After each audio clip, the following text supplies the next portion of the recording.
those superstars, they was, in fairness to them, they were single, they weren't married. Right.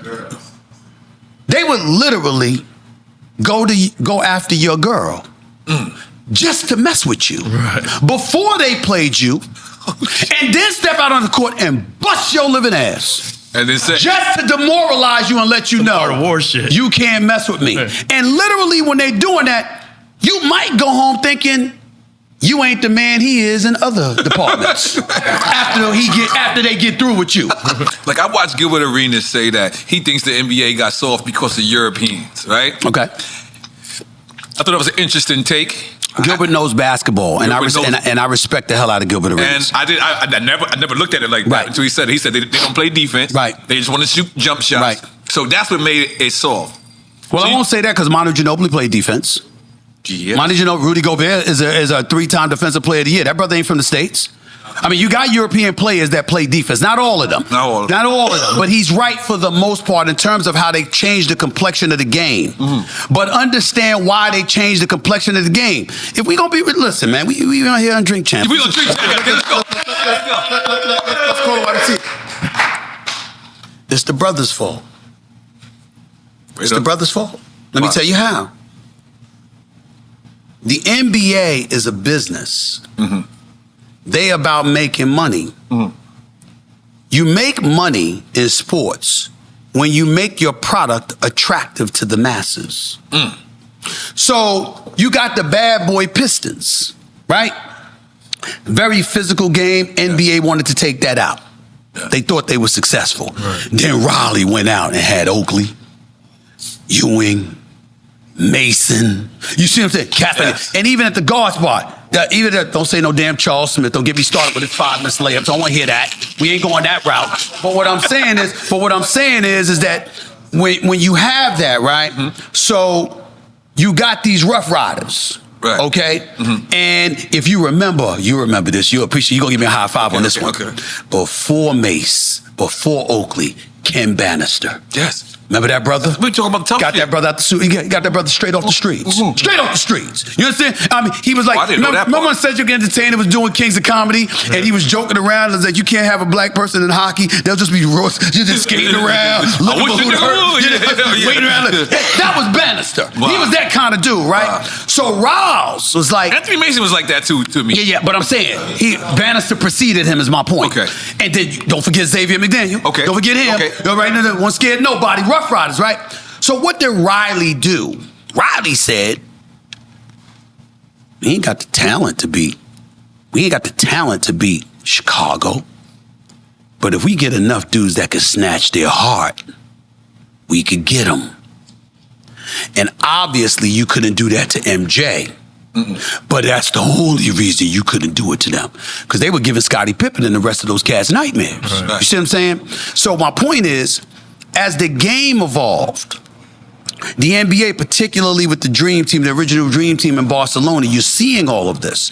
And as the game evolved, you saw what attracted the global market to the sport. That wasn't going to do it. You want to see shooters. You want to see a more up-tempo style. You wanted to see more finesse because it ensured the likelihood of those players being on the court more when it counted than if you allowed a level of physicality to dominate the game that could compromise cats. A perfect example is, let's look at Steph Curry. I think that Steph Curry is the greatest shooter God ever created.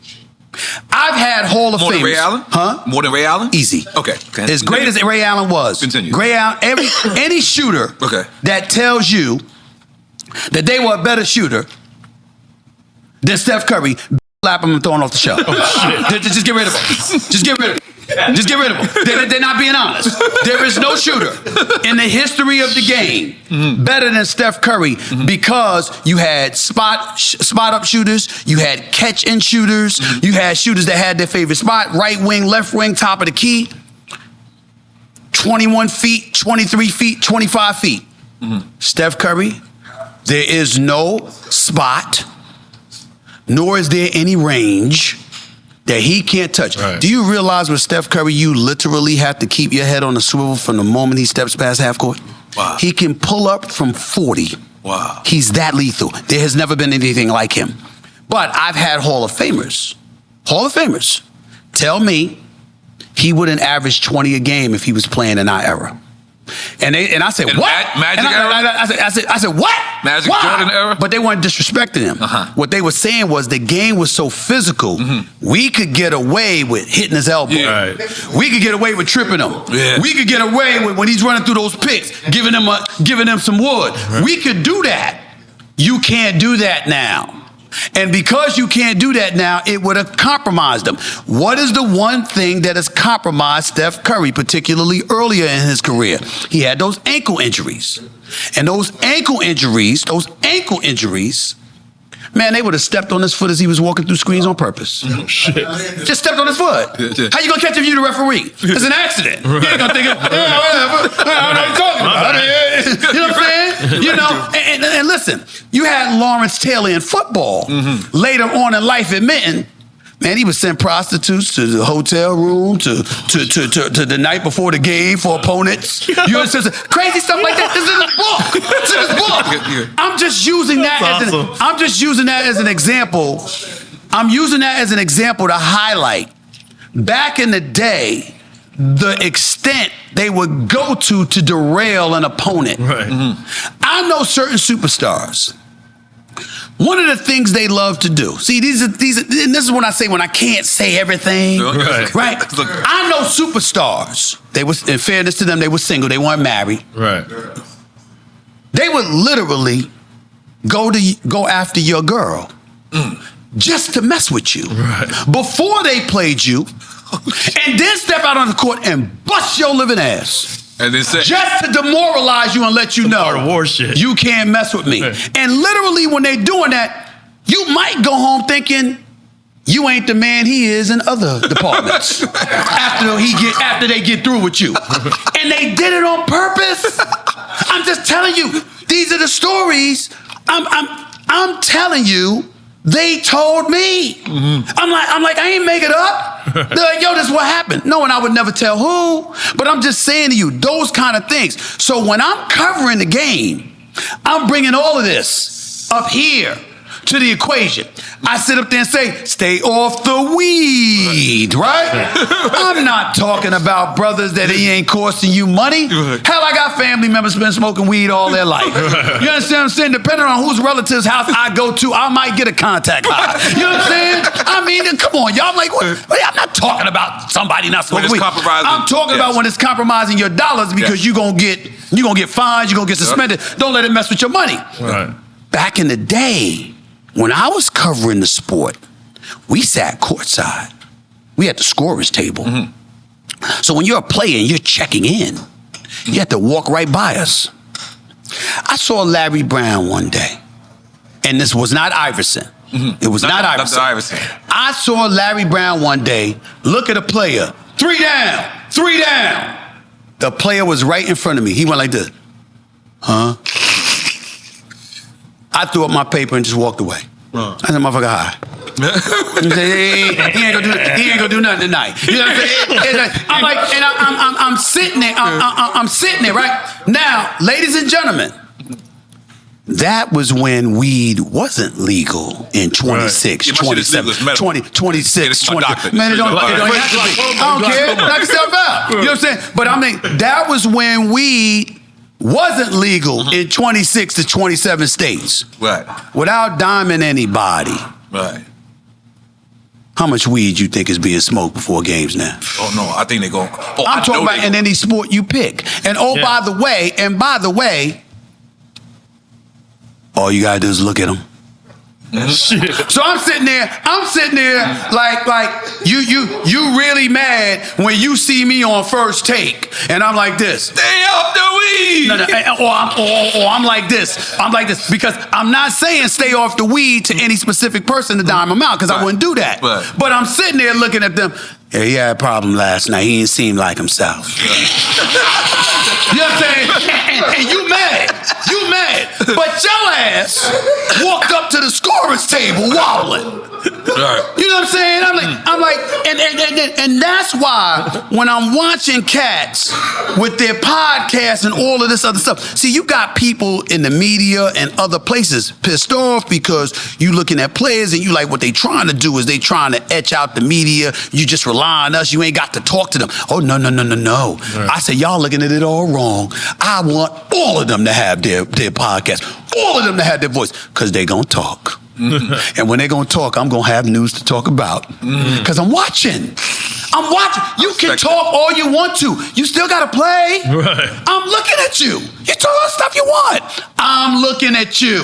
Right. I saw what your ass did. Right. I saw you roll up in the game. I saw you well enough, whether it's me in person or the camera angle zooming in on you.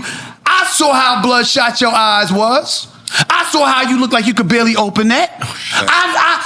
I'm watching you move. I'm watching you move. I even went to the doctor the other day, man.